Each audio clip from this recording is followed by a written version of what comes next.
morning, ladies and gentlemen, and welcome to my channel. Today we are going to finally talk about, showcase, and review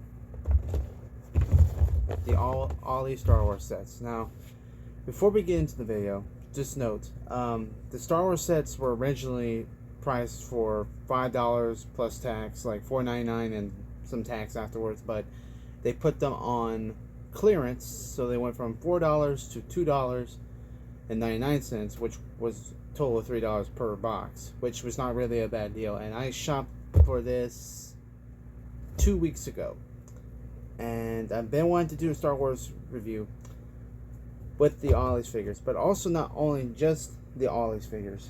I've also bought some more Star Wars vehicles from another store called HobbyTown, and they sell all kinds of like models and Genshin figures and anime figures of different types and planes and basically stuff you would find there. So that's the addition to this review. So it's going to be Ollie's mainly, but I've also included two battle spaceships from Star Wars into the Star Wars lot review. So without further ado, let's go ahead and move on to opening the sets and then the spaceships. Basically, moving on to the unboxing.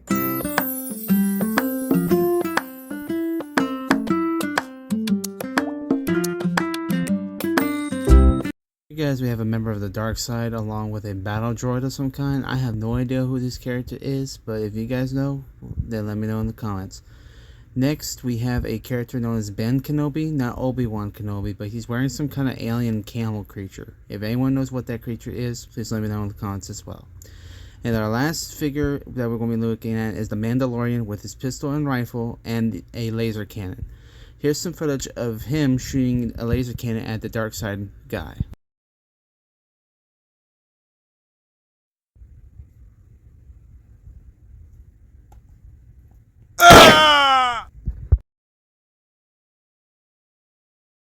So here we have an Imperial battleship called the Scythe or the Sith. I have no idea how you pronounce it, but this is a ship, as you can tell by the label.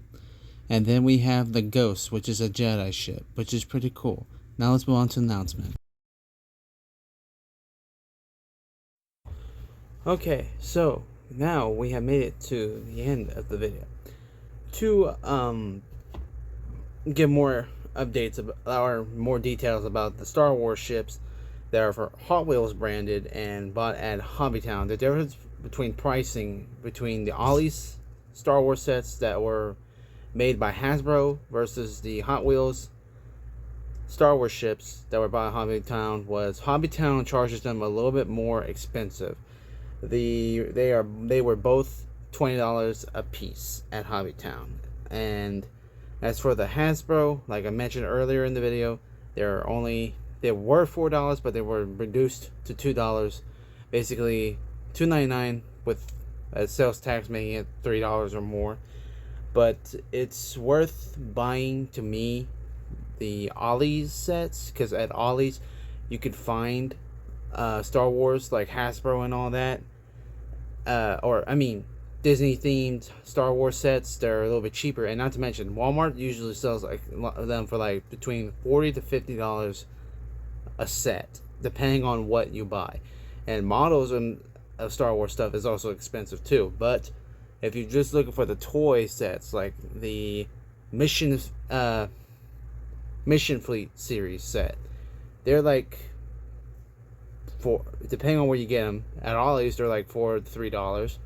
But at Walmart, they're like $15 to $20, and they are a little cheaper than what you usually would get at Disney. And Disney probably charges them a little bit more than what I mentioned on price.